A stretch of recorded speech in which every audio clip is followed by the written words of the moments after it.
el Ministerio de Economía, Planificación y Desarrollo tuvo el agrado de invitarnos a participar en el primer taller co-creativo del proyecto Apoyo a la formulación de una estrategia baja en carbono y resiliente para la República Dominicana.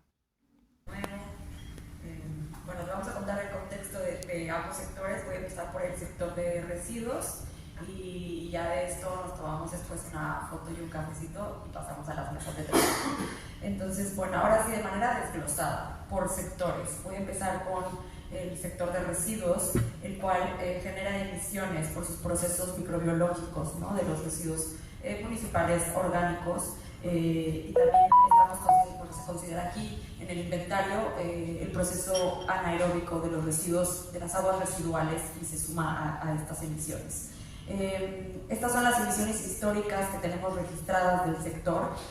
Claramente han ido creciendo. Es un sector que crece generalmente con el crecimiento de la población, pero como les decía, queremos desacoplar, que incluso si crecemos económicamente o si crecemos en población, no por tanto tengan que crecer las emisiones, sino que el tratamiento de los residuos capte esas emisiones de gases de efecto invernadero en lugar de arrojarlas simplemente a la atmósfera.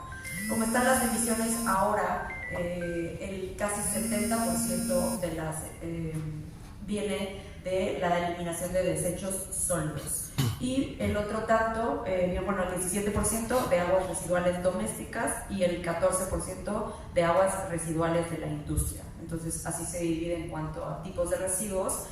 Como les comentaba en la gráfica donde salen todos los sectores, este sector es el cuarto que contribuye a las emisiones totales del país.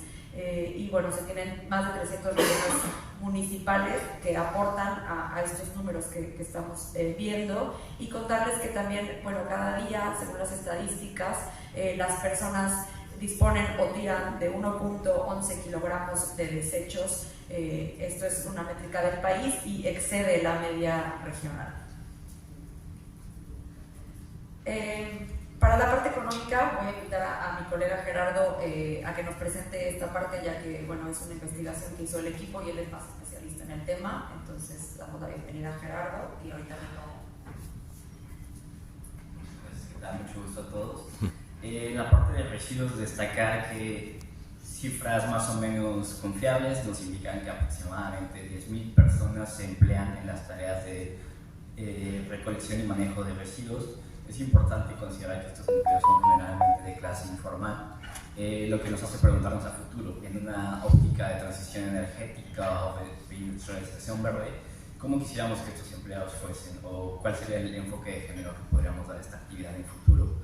También tenemos un portafolio de potenciales soluciones que también nos hacen preguntarnos bajo la óptica de la economía circular, pues ¿qué vamos a hacer con la fracción orgánica? Que por ejemplo en Santo Domingo más del 50% de los residuos son orgánicos. Vamos a emplearlos netamente en la agricultura como abonos, vamos a secuestrarlo bajo la tierra o lo vamos a usar para alimentar hornos de procesos industriales. Esas preguntas son importantes que nos tratemos hoy, porque hacia 2030 y hacia 2050 eventualmente tenemos la opción que sea socialmente y económicamente más viable.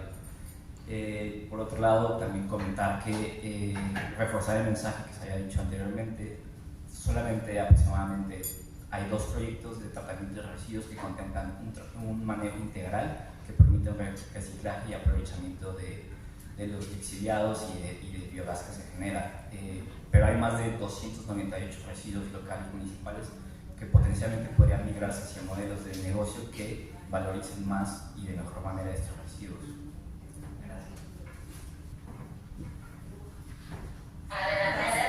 Eso en cuanto a la parte pues, económica. Y regresando al tema de las emisiones, les contábamos que en la NDC pues, ya está plasmado esta meta de reducir 27% las emisiones en cuanto a un escenario base. Este 27% que queremos reducir, también se tiene identificado qué sector va a reducir cuánto, ¿cierto? Entonces, la reducción total que se busca, o sea, ese 27% representa 13.853 gigagramos de CO2, pero se espera que el sector de residuos de ese 13.000 aporte 2.000. Entonces, realmente el sector, aunque no es tan grande, aporta casi igual en reducción a, por ejemplo, el sector que estábamos viendo ayer, que es agricultura. Entonces, el sector residuos tiene un gran potencial de reducir su impacto.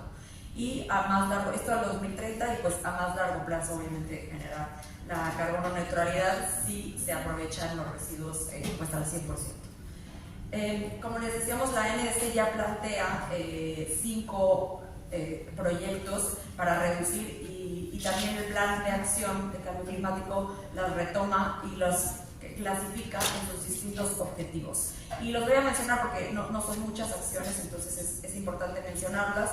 La primera que cae en el objetivo número 1 es diseñar una estrategia nacional de residuos sólidos urbanos y sobre todo también de los orgánicos para valorizarlos y reducir, por tanto, las emisiones de metano.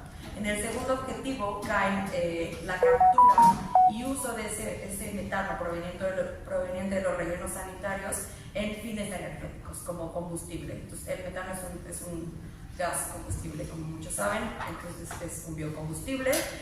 También el reciclaje de nuevos desechos de valor agregado, por ejemplo, también para utilizarlos como composta en el sector de agricultura. También está la iniciativa de utilizar los residuos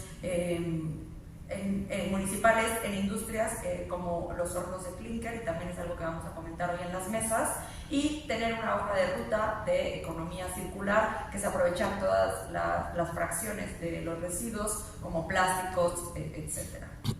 Esas son las acciones planteadas en la NDC. Y en cuanto al al CCDR, lo que nos arroja, ya les había contado de este estudio hace rato, y algo que nos arroja es que solo el 6% de los desechos en República Dominicana son reciclados. Entonces hay un gran potencial también de utilizar plásticos que están ahí, entre metales, entre otros materiales que están en esta fracción. Entonces es de carácter, podría decirse, urgente actuar en este sector. Voy a pasar al siguiente sector, que es el sector de industria.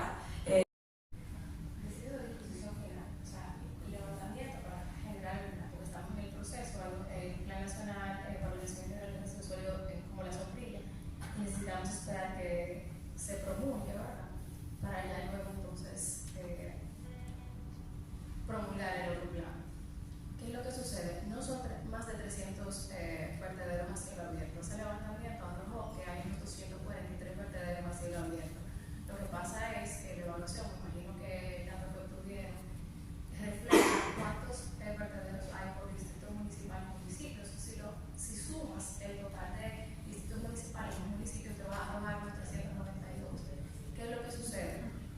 El día que han combinado muchos de esos casos. El reto es que ha arrojado, o sea, para un año, para el año 2023, que ha arrojado importantes hallazgos de que estamos superando la meta que nos habíamos establecido y posiblemente la próxima tendríamos que subir el 27%. Es importante ese documento, que se evaluaron unos 1.500 proyectos de inversión pública que están en la carpeta de proyectos de inversión pública y otros proyectos también del sector privado. También otro estudio que estamos haciendo con el Banco Interamericano de Desarrollo, que es una carpeta de necesidades de inversión para la NDC.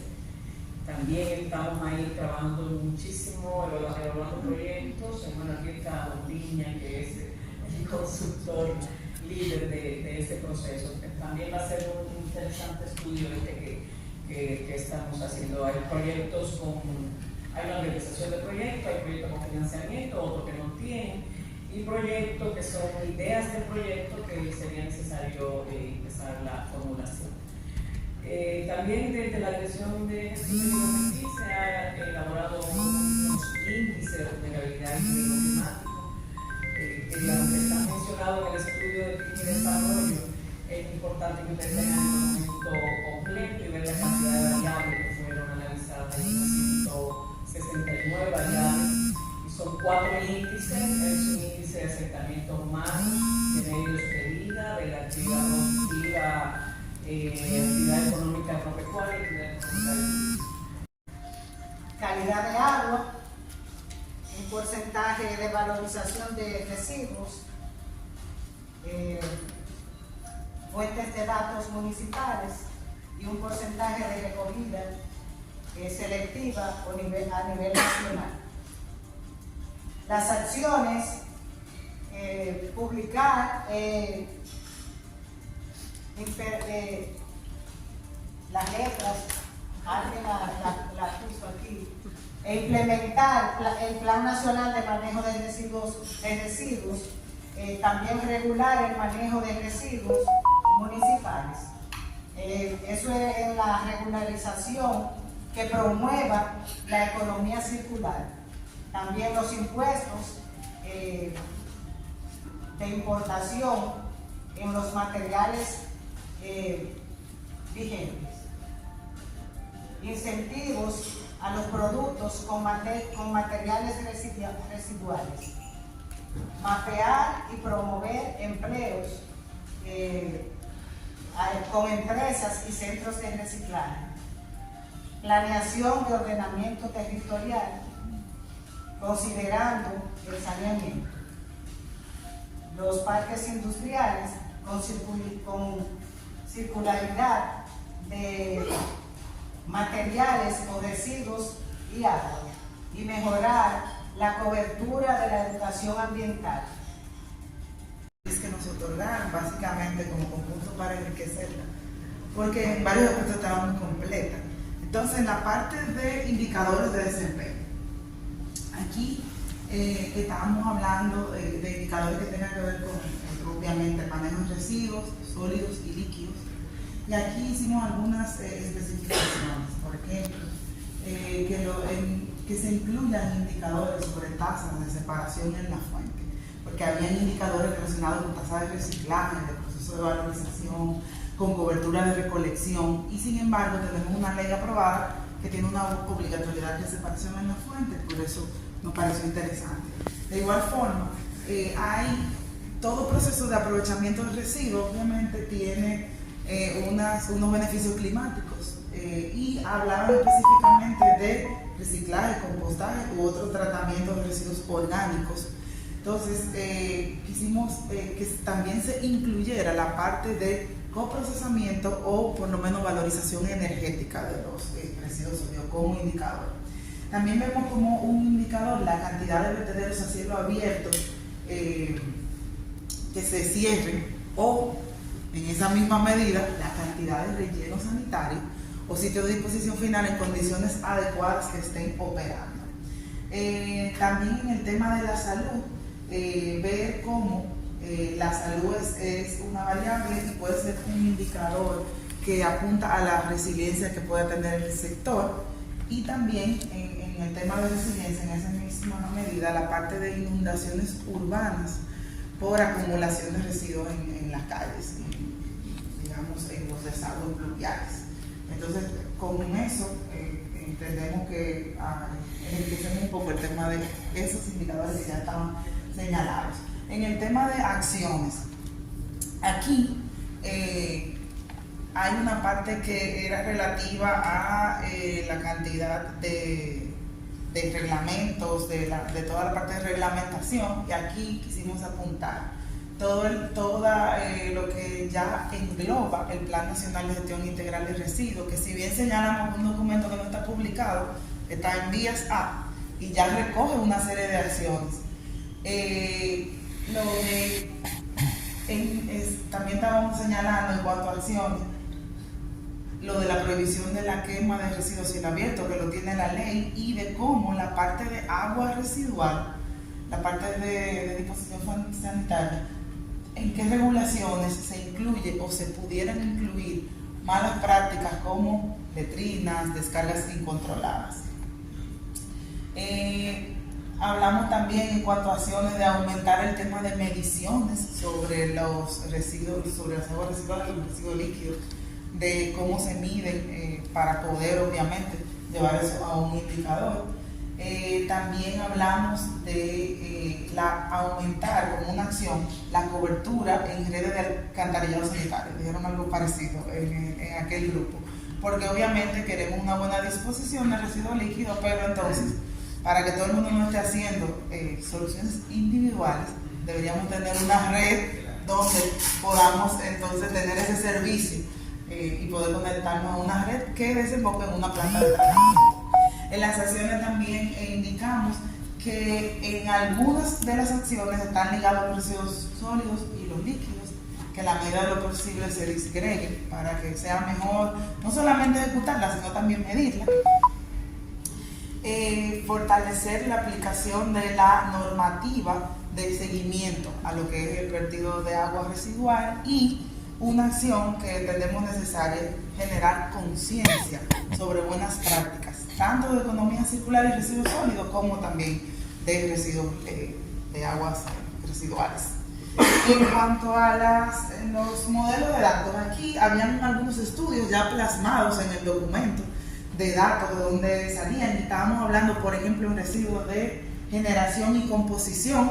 Ahí hicimos la referencia del diagnóstico nacional, que ya se puso en consulta pública y que está en proceso de publicarse, que ahí hay mucha data de producción per cápita, de composición de residuos en diferentes partes del país, y que se puede tomar en cuenta, y que para la parte de agua estamos dando referencia, aparte de lo indicado aquí, de estudios de la CAS sobre cobertura del servicio de recuperación de agua.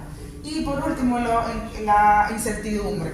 Bueno, si bien es cierto que dijimos algunos estudios, es una incertidumbre en la disponibilidad de datos. No tenemos datos de todo el país, no tenemos datos quizás de todos los sectores, entonces eso es una incertidumbre. También una incertidumbre es la adopción de nuevas prácticas y cambio de comportamiento de la población en cuanto a la separación de los residuos.